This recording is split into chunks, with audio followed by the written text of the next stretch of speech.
Tachchen, meine lieben Freunde, und herzlich willkommen zu einer neuen Episode Mythos Manga. Heute mal ein etwas ganz anderes Video. Ein bisschen im Stil, es erinnert mich an Drawing Like a Sir, weil man sieht ja immer nur so seine Hände. Heute wird ein bisschen ausgemalt. Hier haben wir fette Copic Markers. Also hier haben wir jetzt nur die Skin Tones, meine lieben Freunde. Ich habe hier vorne noch einen Sack voll. Der Sack ist voll, alter Schwede. Mit Farben, verschiedene. Aber heute dachte ich, machen wir einfach mal die Medusa. Jo. Weil das ist das Cover für die englische Edition von Revenge of Medusa, meine lieben Freunde. Das kennt ihr ganz bestimmt. Vielleicht habt ihr das auch schon zu Hause. Falls ihr aus Deutschland seid, könnt ihr das momentan nur bei der lieben Manga-Ecke bestellen. 220 Seiten pure Action und Erotik. Ja, das ist das Cover von der deutschen Version. Das hier war das alte Cover. Das gibt es nicht in Deutschland, das gibt es auch nirgends mehr zu kaufen. Das ist die allererste Edition, ne, die zweite, die allererste war so Limited Edition mit schwarzem Hintergrund. Und da habe ich einfach mal 50 Stück gemacht. Seht ihr, ist ziemlich dünn, wenn wir das vergleichen mit der neuen Vollversion. Hier sind nur die ersten 3 Kapitel drin. Und das habe ich nur aus diesem einen Grund gemacht, damit ich mit dem dann die Verleger jagen kann. Ne? Weil ich wusste ja am Anfang noch nicht so recht, wohin mit dem Manga, tralala. Und dann hatte ich eben dieses Buch mit 3 Chaptern. Und mit dem bin ich dann die Verleger jagen gegangen und ihnen das unter die Nase gejubelt und gesagt, hey, guck's dir mal an, tralala und so. Aber ihr wisst ja, wie es dann am Schluss geendet hat. Jetzt habe ich meinen eigenen Verlag, Mythos Manga, und jetzt ziehe ich mein Zeug selber durch. Ja, und dieses Cover, seht ihr vielleicht eine klitzekleine Ähnlichkeit, ne? Da habe ich mir gedacht, okay, ich mache jetzt so ein bisschen einen Mix von diesem hier und dem neuen. Ja, weil das ist alles auch handbemalt von Copic-Markern. Und das hier ist komplett digital. Also schon die Vorzeichnung und so war von Hand, aber der Rest ist digital bemalt. Und ja, ich dachte, ich mache jetzt mal einen Mix. Ich mache jetzt erstmal alles so schön mit Farbe von Hand, weil es macht sehr großen Spaß. Ne? Und dann werde ich es am Schluss noch ein bisschen digital bearbeiten, dass es umso krasser kommt. Ne? Hier seht ihr, wie das Ganze aussieht, das Bild, wo ich noch nichts ausgemalt habe. Ich glaube, insgesamt mit jetzt diesen ausgemalten hier bin ich schon 7 Stunden dran. Ja, mit Inking. Und hier haben wir die grässliche Nymphe. Und ja, jetzt, da der Manga ja fertig ist, dann habe ich jetzt so eine andere Vorstellung bekommen vom Cover. Und ja, ich habe mich so ein bisschen so auch von Star Wars ganz ein kleines bisschen inspirieren lassen, weil dort sieht man ja immer so riesige Poster mit ganz vielen Charakteren drauf und tralala. Und ja, komm, ich mal jetzt mal ein bisschen hier und kann ja dann noch ein bisschen schwatzen mit euch hier. Genau, und darum dachte ich, komm, ich füge mal jetzt ein bisschen mehrere Charakter rein und so. Und wenn man das Cover sieht, dann sieht man eigentlich schon so richtig, um was es geht, ja. Ich weiß nicht, ob ich jetzt hier ein bisschen spoilern soll oder so, aber sagen wir, im Großen und Ganzen geht es ja um Medusa, ihre Geschichte. Jeder kennt sie ja, Medusa, die Frau mit den Schlangenhaaren, die jeden, den sie ansieht, in Stein verwandelt. Und eigentlich in der griechischen Mythologie wird sie ja gekillt von Perseus, dem Halbgott, dem Sohn von Zeus. Und ja, ihr Kopf wird dann Athene als Geschenk überreicht, welchen sie dann an ihren Schild montiert und somit dann einen krassen Schild hat, der alle versteinert. Ja. Aber in meiner Geschichte, meine lieben Freunde, drehe ich den Spieß ein bisschen um und Medusa ist die Heldin. Sie überlebt die Attacke von Perseus durch Tyche. Das ist eine Schicksalsgöttin des zufälligen Schicksals. Sie rettet Medusa und gibt ihr so diese neue Form hier und das krasse Schwert, die Tychia, mit der sie Götter töten kann. Und all die Seelen ihrer Opfer aufsaugen kann in diesem Kristall hier. Und somit wird das Schwert immer stärker. Halt die Fresse hier, Mann! Ich habe hier jetzt ein bisschen so Relax-Music gelassen. Natürlich royalty-free, weil sonst kriege ich Probleme. Ein bisschen Relax-Mucke, das mache ich eigentlich immer, auch wenn ich arbeiten gehe. Ich bin ja eigentlich hauptberuflich Tätowierer, seit 16 Jahren schon in diesem Business. Und dort lasse ich dann immer so Relax-Musik laufen. Ne?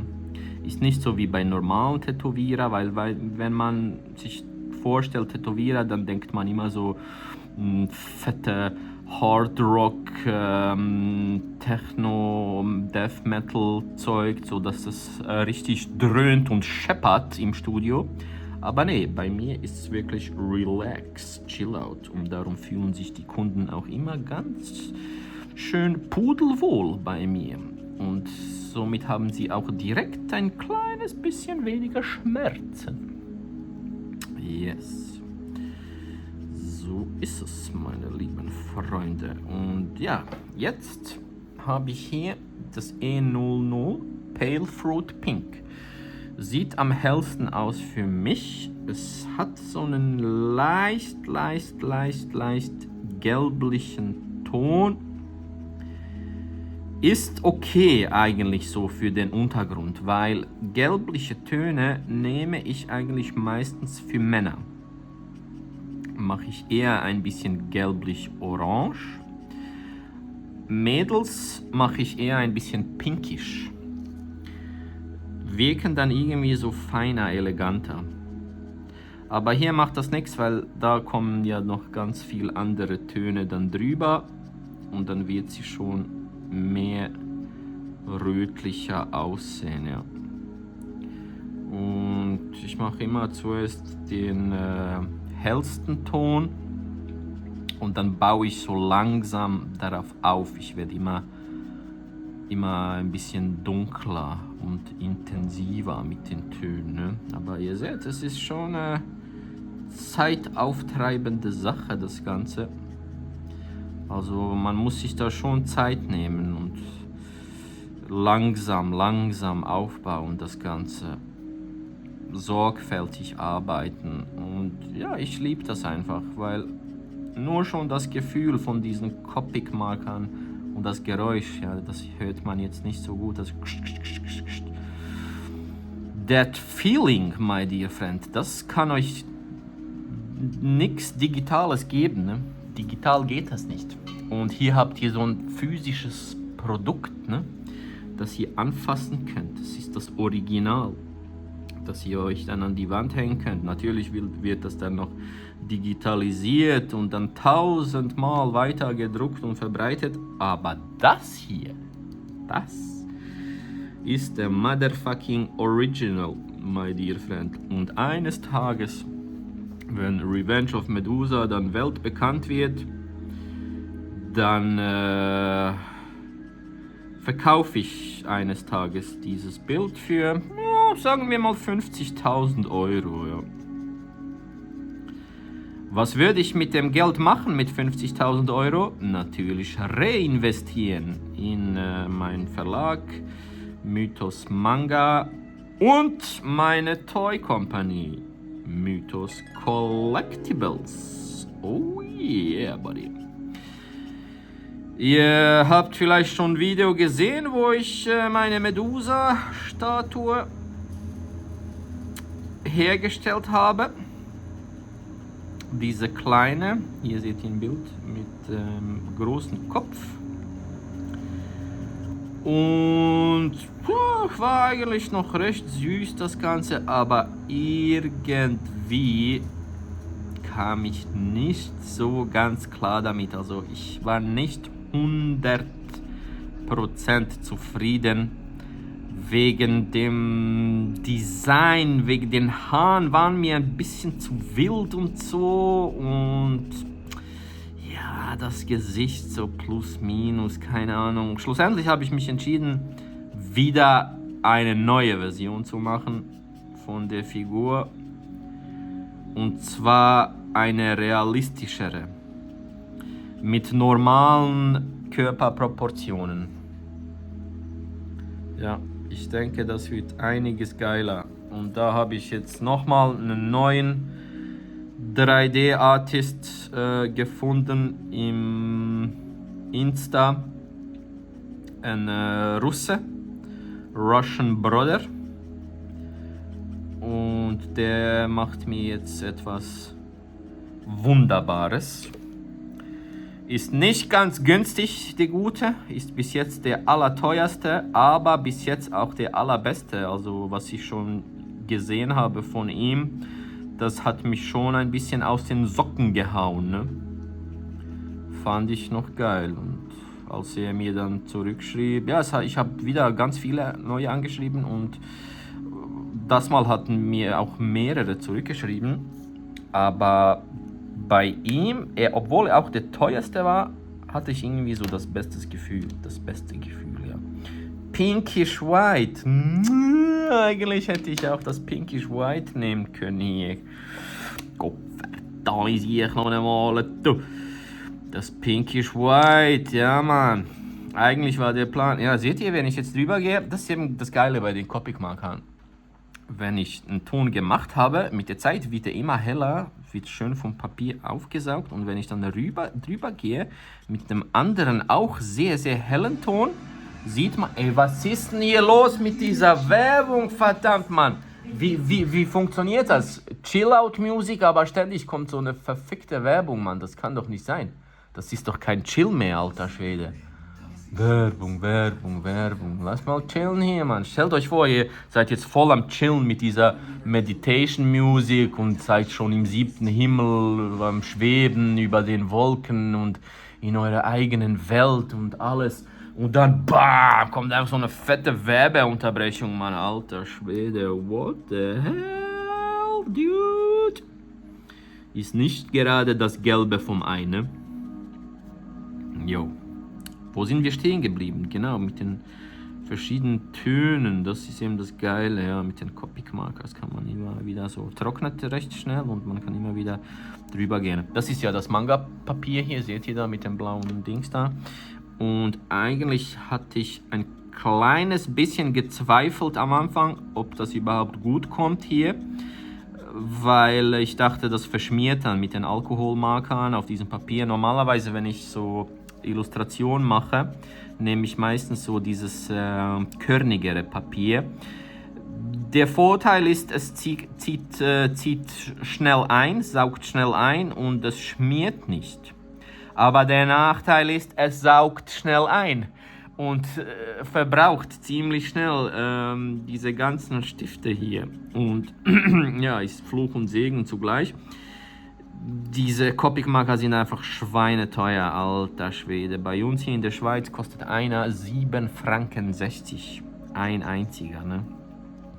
Letztens bin ich auch hingegangen zu dieser Papeterie. Weiß nicht, ob man das in Deutschland auch Papeterie sagt. Mit dem Art Supply Store, genau. Und ich ging hin wegen 2, 3 Blautönen oder Rottöne waren das, Orangetöne, weiß nicht. Und schlussendlich habe ich etwa 250 Franken liegen gelassen, weil ich habe dann noch so viele andere Töne gesehen. Oh, das wäre noch ein schöner Ton, das wäre noch ein schöner Ton, zieh das rein, zieh das rein, zieh das rein. Und ja, so habe ich schon ein kleines Loch gelassen in mein Portemonnaie. Aber das bin ich mir ja gewohnt. Ja. Eigentlich wollte ich ja nach Japan. Seht ihr? Jetzt ist hier verschmiert. Das kann passieren, weil diese Scheiße hier auch so schwarz ist. Am besten auf einem anderen Papier so ein bisschen.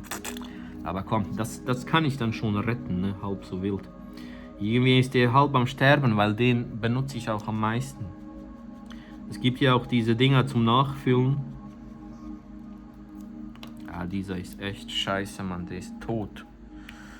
Komm, nehmen wir mal einen anderen Ton hier. Vielleicht etwas, ein kleines bisschen pale yellowish pink. Ja, das ist auch so yellowish. Aber auch pink. Aber es ist so ein Mittelton. Okay. Wird schon schief gehen, ne? Ja, ja, das passt doch schon. Das sieht wunderbar aus. Ich meine, ich habe ja noch hier ganz viele andere noch pinkischere Töne. Genau, und eigentlich hatte ich ja vor, nach Japan zu gehen, dieses Jahr im November, um noch mehr Copic-Marker reinzuziehen, weil einer kostet in Japan nur $1. Und als ich das letzte Mal in Japan war, da habe ich einen ganzen Koffer gefüllt mit Art Supplies, mit ganz vielen verschiedenen Stiften, Farbstifte, also Buntstifte und normale Stifte, verschiedene Marker, auch ganz viele diese G-Pen Nips. Die Spitzen habe ich reingezogen, obwohl ich eigentlich ja nicht mit dem G-Pen inke, obwohl ich ihn auch hier tätowiert habe, den G-Pen, dass er mich erinnert, jeden Tag zu zeichnen, zu kreieren, oder? Hier habe ich auch Create, ganz wichtig, und Consistency. Jedes Mal, wenn ich drauf schaue, erinnert es mich, ey, geh mal zeichnen, Alter! Verplemper hier nicht deine Zeit sinnlos, ne? Der Manga zeichnet sich nicht von alleine. Jetzt momentan musste ich leider ein kleines bisschen pausieren mit Revenge of Medusa Teil 2. Ich bin jetzt gerade an der 24. Seite. Es ist sehr, sehr detailliert und aufwendig, wie man es kennt von mir. Und darum dauert das alles ein bisschen länger. Und vor allem jetzt wegen der English Edition kann ich jetzt nicht gleichzeitig dran arbeiten. Gut, gestern habe ich diese zwei noch ausgemalt hier und diesen Teil, und dann habe ich noch 2 Panels habe ich noch gezeichnet, bevor ich schlafen ging. Das musste einfach sein, weil sonst kann ich nicht schlafen, ne? Weil dann muss ich die ganze Zeit dran denken, so, oh Mann, fuck, du warst heute unproduktiv, du hast nicht mal ein einziges Panel gezeichnet. Jo, ist halt vielleicht so eine Künstlerkrankheit von mir, keine Ahnung, dass wenn ich nicht an meinen Zielen arbeite, fleißig oder wenigstens ein bisschen pro Tag, ne, dann habe ich gleich so Schuldgefühle und denke so, oh fuck, ich war jetzt voll unproduktiv, Mann, ich habe nichts gemacht, was mich mein Ziel näher bringt. Mit dem Manga, der zeichnet sich nicht von alleine, da muss ich Gas geben. Oder ja, ab und zu werde ich halt abgelenkt, Mann. Ich werde ständig abgelenkt vom Handy. Dann kommt irgendwie so eine Nachricht rein, dann gucke ich mal und dann gehe ich mal auf Insta und dann gehe ich mal auf YouTube und dann gehe ich mal auf X und dann gehe ich mal dort und dann mal dort und dann mal dort und dann mal Mails checken, dann mal Mails beantworten. Dann plötzlich treffe ich mich im ChatGPT wieder und dann mache ich wieder eine gleiche Runde, gehe nochmal auf Insta, obwohl ich es vor 2 Sekunden zugemacht habe, und suche einfach nach irgendwas, obwohl ich nicht mal weiß was. Und dann beginne ich zu scrollen bei dieser For You-Liste und so und scroll, dann schaue ich mal auf die Uhr und schon 1,5 Stunden sind um. Und dann denke ich, what the fuck, Mann, was hast du jetzt gemacht in dieser Zeit, alter Schwede? Schmeiß das Handy in die Ecke, Mann. Und dann reiße ich mich wieder zusammen und dann mache ich wieder so ein Panel vom Manga. Und dann schaue ich wieder aufs Handy, so, boah, jetzt habe ich ein Panel geschafft, geil, jetzt belohne ich mich. Und dann mache ich wieder so Pause und die ganze Zeit am Prokrastinieren und keine Ahnung, alter Schwede. Vielleicht, falls ihr das kennt, dann schreibt es in die Kommentare.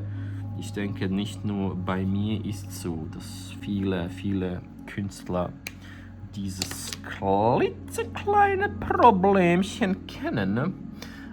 Cola Zero haben wir hier.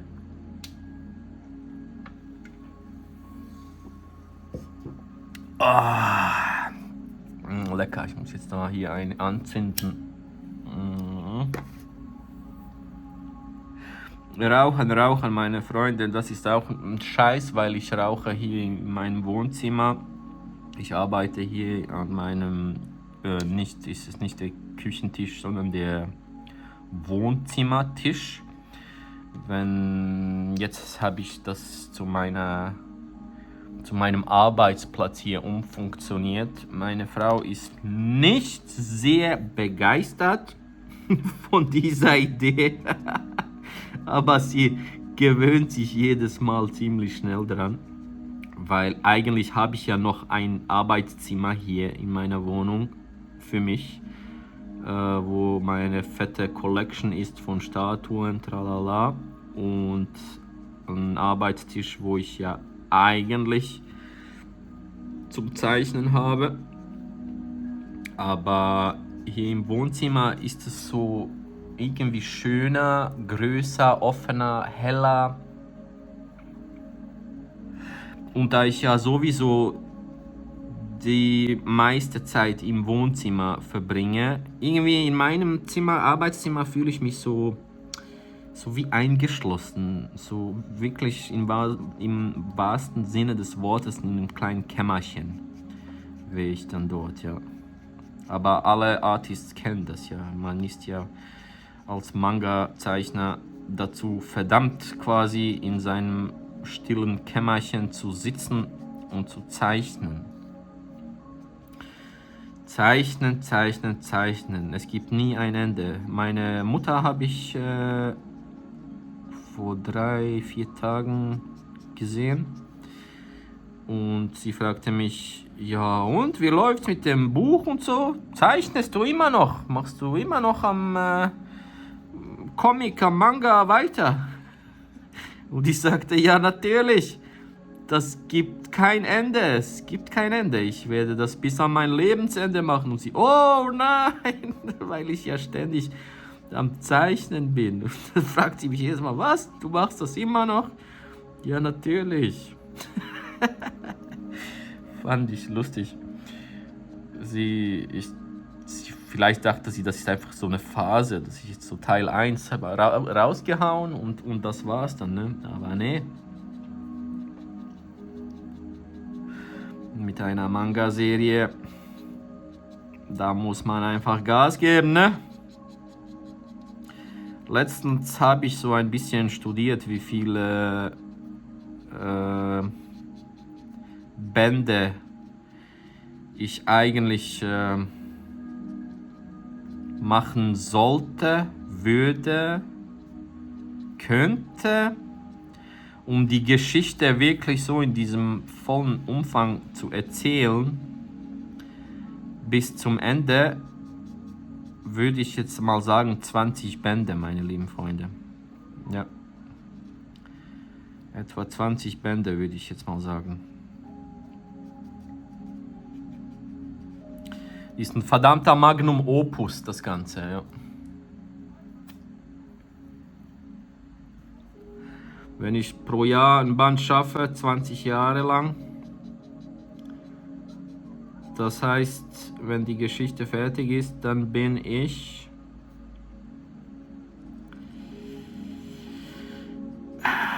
55. Ist ja kein Alter heutzutage, ne?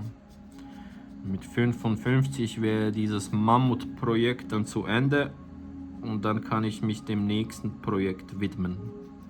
Für hoffentlich weitere 20 Jahre oder vielleicht mehrere Kurzgeschichten, keine Ahnung. Ich habe ja eigentlich schon noch momentan 2, 3. Noch 3 Geschichten, ne 4. 4 sind sogar. 4 Geschichten habe ich noch im Ärmel, die ich gerne erzählen würde. Und ja, manchmal denke ich schon, die Zeit geht so schnell, Alter. Reicht ein Leben überhaupt dazu, um wirklich alles so zu machen, wie ich das eigentlich vorhatte?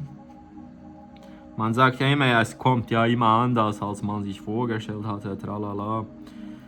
Aber ja, man muss ja auch ein bisschen fantasieren können, ne?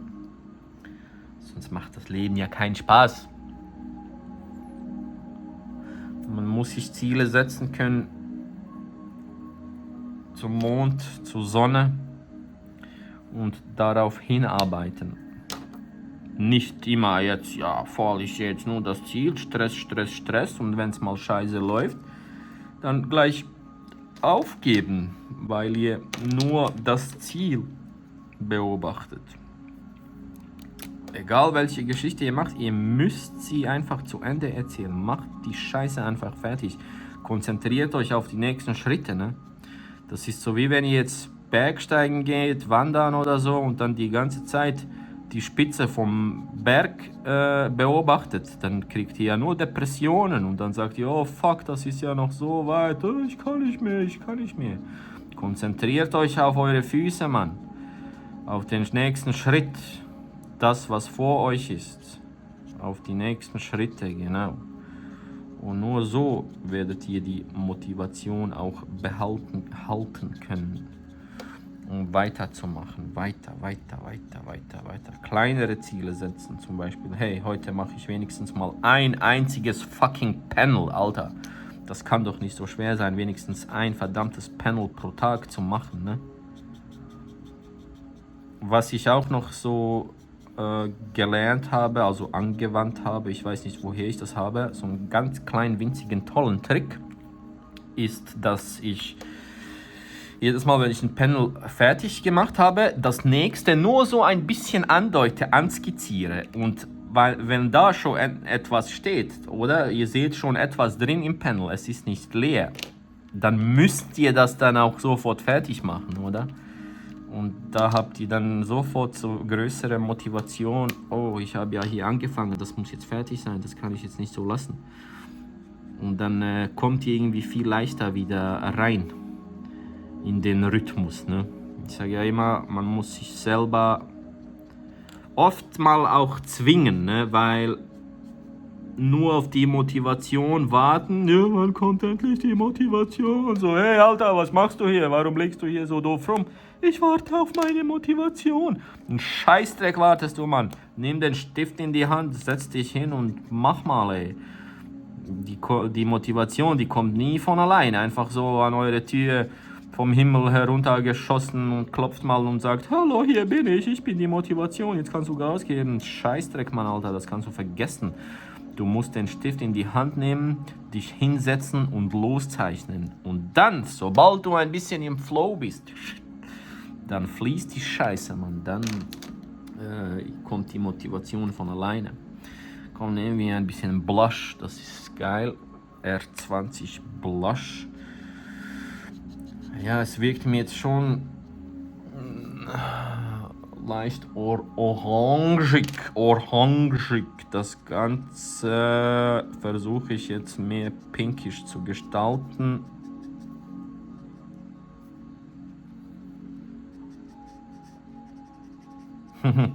In letzter Zeit, ja, ich gebe zu, ich zeichne auch, mache viel digitale Illustrationen. Ne? Und beim Procreate, wenn ihr einen Fehler macht, dann macht ihr nur den hier. Kennt ihr alle, die mit Procreate arbeiten, und dann macht ihr es wieder rückgängig. Und oftmals habe ich mich selber erwischt beim Manga, beim Inken oder so. Nein, nicht beim Inken, beim Inken mache ich keine Fehler. Wenn ich sketche und so und irgendwie so einen Fehler mache und anstatt hier zum Gummi zu greifen, mache ich den hier auf dem Papier, so wie ein Trottel, und dann sage ich, oh fuck, das ist ja Papier unter mir und keine Tablet. Ja, fand ich noch witzig, spritzig. Jo, und ja, wie kam ich jetzt auf diese English Edition? Wollte ich eigentlich schon lange machen. Eigentlich wollte ich eine serbische Version machen, weil ich habe ja so einen serbischen YouTube-Channel, falls es euch interessiert, Ducky Life. Und da mache ich so Travel-Vlogs. Ja. Ich reise durch die Welt und zeige die verschiedenen Hotels und Sehenswürdigkeiten, Museen. Ich erzähle über die Geschichte von diesen Orten und ja, ich bringe so das Gefühl rüber, als ob ihr mit uns dabei seid quasi an diesem Ort und erkunden das ganze Essen, genau, was gibt es zu futtern dort. Ich versuche das Essen auch so gut wie möglich zu beschreiben und so die Gefühle und ja. Und dort habe ich jetzt schon so ein kleines bisschen größere Fanbase als hier auf diesem deutschen YouTube-Kanal und dort erzähle ich ja ständig von meinem Manga und ja, viele haben geschrieben, ja, gibt es einen Manga auf Serbisch, bla bla bla. Und als ich dann gestartet habe mit der Übersetzung, ich habe so einen Typen gefunden aus Serbien, der Serbisch studiert hat, die Sprache, und ich habe so die ersten 3 Chapter auf Serbisch übersetzt. Und dann habe ich so eine Meldung gemacht, quasi, hey, Serbisch Version, dies, das, wer will, pre-ordern, vorbestellen das Zeug und dann mache ich noch den Rest fertig und lass mal drucken, ne? Ein einziger hat sich gemeldet. Und dann habe ich gesagt, nee, das macht so keinen Sinn. Wegen einem einzigen, dass ich jetzt Bücher drucken lasse, was mich dann noch einiges kostet und dann auf den Sitzen zu bleiben, ist für die Füchse. Und darum habe ich gesagt, so, machen wir jetzt erstmal fette English-Version und diese schicke ich dann, ja, sobald ich die englische Version habe, dann kann ich diese auch weltweit verschicken und dann haben endlich mal alle auch die Gelegenheit, das Ganze zu lesen. Revenge of Medusa und ein bisschen mehr die Bekanntheit zu steigern. Natürlich wäre auch geil Französisch, weil Französisch ist der Markt riesengroß, einiges größer als Deutschland. So, jetzt fliegt ein Flugzeug hier über meinen Block. Hört ihr im Hintergrund? Weil ich wohne direkt beim Flughafen in der Nähe. Flughafen Zürich, meine lieben Freunde. Falls ihr eines Tages nach Zürich kommt, dann sagt Bescheid. Wenn ihr am Flughafen seid, dann könnt ihr bei mir im Laden vorbeikommen auf einen Kaffee. Dann können wir gemütlich ein Käffchen trinken und uns über Mangas unterhalten. Das hört sich doch toll an, ne? Ja, doch. Also ich muss sagen, jetzt, wenn ich durch den Bildschirm gucke, sieht es nicht so geil aus und nicht so knallig, intensiv und rötlich, wie wenn ich das jetzt mit meinem eigenen Auge hier ansehe. Ja. Okay, jetzt haben wir noch ein bisschen noch dunklere Töne. RV Baby Blossoms. Das sieht doch schon mal interessant aus. Baby Blossom und das hier. Baby Blossom ist genau das gleiche. Oder das, was ist das? Yeah, Lipstick Natural, cool. Aber ja, vielleicht ist es ein bisschen zu violett. Ja, doch, das passt schon. Das wäre jetzt so der dunkelste Ton, das heißt, es ist auch schon bald fertig. Der Hautton. Was ich danach noch machen werde, ist mit Buntstiften noch ein paar Details reinzumachen.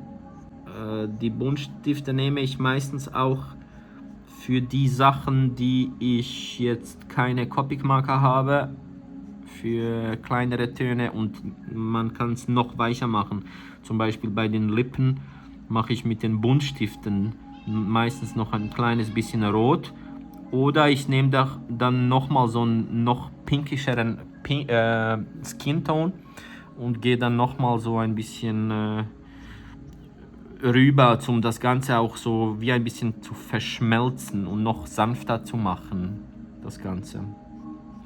Dass man so diese Ecken, diese Abtrennungen nicht sieht, dass man das so schön reinfließen lässt, die Farben, oder?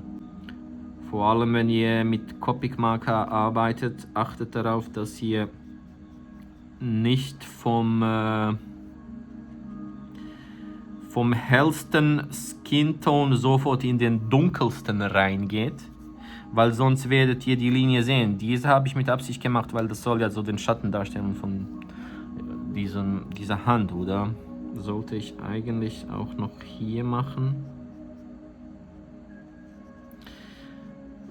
So harte Abstufungen macht man wirklich nur, wenn ein Schatten da ist oder wenn etwas einen Schatten gibt, so wie jetzt die Hand zum Beispiel. Aber wenn ihr so natürlichere Übergänge wollt, dann muss das Dunkle langsam ins Helle rein oder umgekehrt. Das Helle muss dann so langsam dunkel werdend erscheinen und darum braucht ihr eben ganz viel verschiedene Töne und das ist eben schweineteuer, wenn ihr was Geiles erreichen wollt mit diesen Copic-Markern. Aber ja, es ist ein Fest, es ist wirklich ein Fest. Es macht wirklich Spaß. Das letzte Jahr, ich glaube, das ganze letzte Jahr habe ich überhaupt nichts gemacht mit Copics. Nur digital.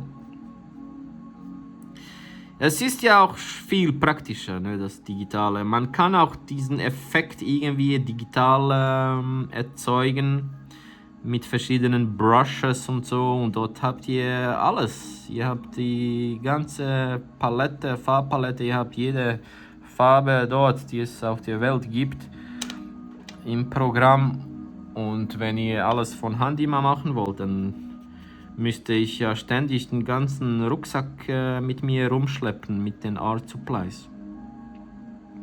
Und darum, vor allem auch wenn ihr auf Reisen geht und so, dann ist das Tablet schon unverzichtbar geworden in der heutigen Zeit. Ja.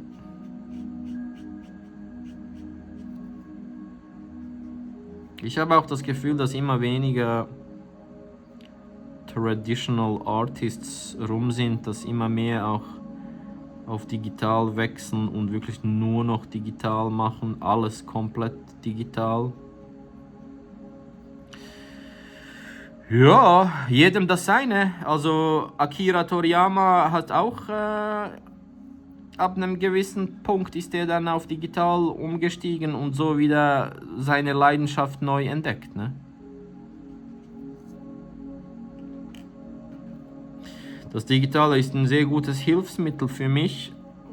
Also ich zeichne den Manga ja von Hand auf Papier.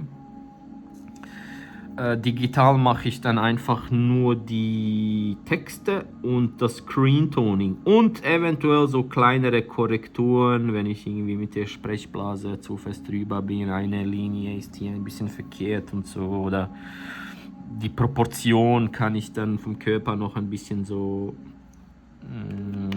herumschieben. Ja, für das finde ich es eigentlich sehr gut, das digitale Zeug. Ich studiere eigentlich immer wieder, dass ich mal vielleicht so ein Kapitel, nicht jetzt von Medusa, sondern etwas anderes so komplett digital mache. Ich habe ja noch so eben das eine Projekt, das ich im Kopf habe als Short-Manga, spielt in der heutigen Zeit. Und ich habe in vielen neueren Mangas gesehen, dass oft das Prinzip benutzt wird mit den realistischen Hintergründen, wo dann einfach die Helligkeit, die Sättigkeit und der Kontrast irgendwie so herumgeschraubt wird, dass es so aussieht wie gezeichnet. Und das wollte ich auf jeden Fall dann mal probieren. Auch jetzt in Revenge of Medusa Teil 2 werdet ihr es dann auch sehen bei gewissen Panel wegen Verzierungen, Bildern in den Bildern und so, dass ich das versuchen werde. Also nicht versuchen, ich mache es.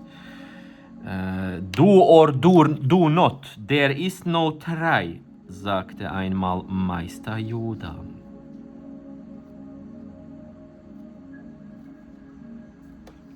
Jo. Hier, wo ist es? Jetzt brauche ich einen Orange, wo bist du, Orange? Das ist das Einzige, das ich leider nicht eingekauft habe. Ich habe nur diesen fetten vom Gelbton. Und dieser ist scheiße, diese fetten hier. Ich dachte am Anfang, dass die fetten eigentlich diese Copic Sketch, heißen sie nicht mehr? Copic Ciao. Die haben noch Copic Ciao geheißen. What the fuck? Ah, das ist der Copic Ciao. Dieser. Diese sind genauso gut wie diese. Ja. Copic Sketch. Es gibt ja tausende. Und diese sind die normalen Copics. Ich habe irgendwie so ein ganzes Set von diesen gekauft. Ich habe irgendwie 500-600 Franken ausgegeben. Und dann habe ich gesehen so, nee, das sind ja gar nicht die ich wollte, Mann. Scheiße, aber ja. Gelbtöne brauche ich noch mehr. Verschiedene. Dann mache ich das Auge ein bisschen orange rundherum. Und dann nehme ich eben dieses Gelb hier. Ja. Und seht ihr das hier? Wie detailliert.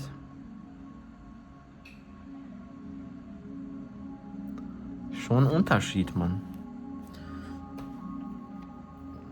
Aber ich mache das dann digital. Und natürlich könnte ich jetzt den Micro nehmen, den 005. Ach komm, hau rein das Zeug. Ah ne, der ist jetzt ein bisschen geschändet. Hier haben wir einen neueren 005. Ein bisschen geschändet.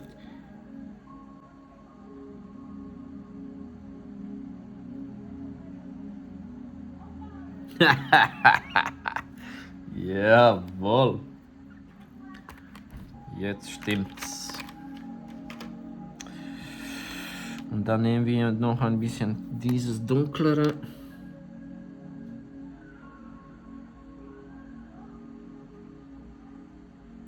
So, meine lieben Freunde, ich würde sagen, genug für heute. Hat Spaß gemacht, also für mich hat es Spaß gemacht, ein bisschen hier zu quatschen mit euch und so. Ich dachte, komm, ich probiere jetzt mal so ein etwas anderes Format hier auf meinem Channel. Also ja, etwas anderes Format, wenn ihr ganz fest runterscrollt hier bei meiner Mythos Manga YouTube-Page, dann seht ihr, bei den alten Videos habe ich ja eigentlich so angefangen mit dem Channel. Nur habe ich dort in Schweizerdeutsch gequatscht und beim, wie heißt das, das Inktober-Ding, genau. Die Inktober-Videos, die sind ja eigentlich alle so aufgebaut mit so Realtime-Drawings. Und ich dachte, ja, vielleicht wird es ja jetzt ein kleines bisschen interessanter für den einen oder anderen, so ein Format, weil er mich ja kennengelernt hat. Ich war ja auf der LBM und dort habe ich sehr, sehr, sehr viele neue Leute kennengelernt, viele Subscriber. Obwohl ich hier, was habe ich, 300 Subscriber. Ich dachte, komm, das ist ja gar nichts, aber es sind so viele Leute und wirklich fast jeder Zweite, der ein Buch gekauft hat, kannte mich von Social Media, von YouTube und so und Insta und bla bla. Und ich dachte, cool, Das ist aber faszinierend, meine lieben Freunde. Ja, die nächste Convention ist auf jeden Fall die Fantasy Basel, meine lieben Freunde. Das ist die größte in der Schweiz. Comic Manga Convention. Dort habe ich einen Stand mit dem Tattoo-Studio. Meine Mitarbeiterin ist auch dort fleißig am Tätowieren. Ich auch, mit ganz vielen verschiedenen Wannadoos. Sind alles so Manga-Motive, Manga und Anime und Comic-Zeug. Wird fleißig zugestochen und natürlich wird auch mein Manga dort vertreten sein. Ihr könnt euch Signaturen abholen, also ich signiere euch auch die Bücher, die ihr direkt bei mir am Stand einkaufen könnt. Und natürlich habe ich dann auch wieder die fetten Sticker-Sets und ganz viel Merch und Fine-Art-Prints und Postkarten und ja, vieles von Revenge of Medusa. Aber der Fokus auf diesen Schweizer Convention hier, muss ich zugeben, ist schon eher auf dem Tätowieren.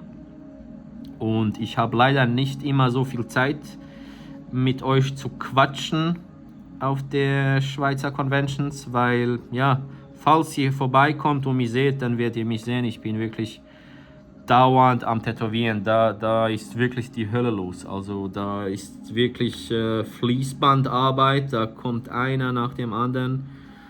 Und meistens habe ich nicht mal Zeit zum schnell pissen oder schnell rauchen. Bin nur Vollgas am Zustechen. Aber gleich, wenn ich zurück bin, also ja, die startet ja schon nächsten Donnerstag. Boah, alter Schwede, nur noch eine Woche. Und so, dann komme ich zurück nach der Fantasy Basel, arbeite noch 2 Tage und dann geht es gleich weiter zur Dokumi nach Düsseldorf.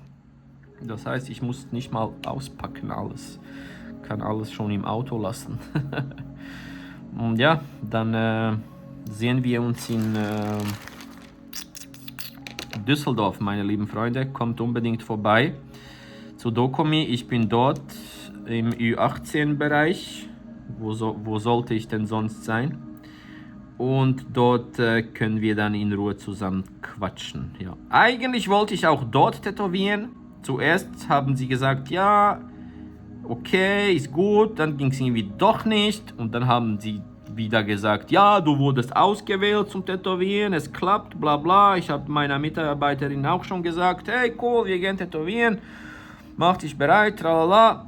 Und dann am nächsten Tag, ja, nee, geht doch nicht. Und dann habe ich gesagt, ja, komm, was soll die Kacke hier, Mann.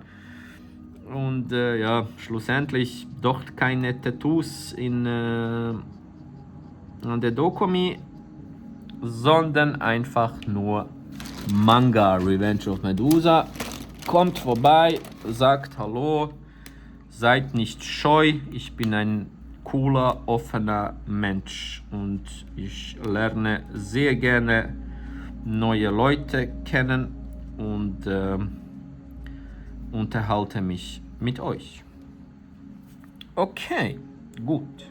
Jetzt muss ich wohl oder übel nochmal einkaufen gehen, weil der Poseidon hier, oder nee, genau, ich weiß, wie ich den mache.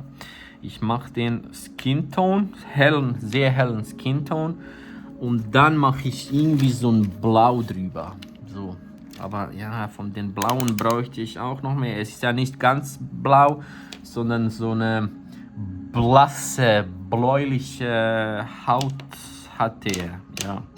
Schwierig zu erklären, aber ja, auf jeden Fall danke ich euch ganz herzlich, meine lieben Freunde, fürs Zusehen. Das ist es mal für jetzt. Ja, hier muss ich dann noch ein bisschen mehr machen, ist jetzt ein bisschen hell hier. Klickt auf jeden Fall auf Like und Subscribe, damit sich das Video ein bisschen mehr teilt vom Algorithmus. Das wäre sehr nett und aufmerksam von euch. Dann würde ich mal sagen, bis zum nächsten Mal, meine Freunde. Checkt die Links unten in der Beschreibung für ein bisschen Shopping und so. Ne? Danke euch. Tschüss.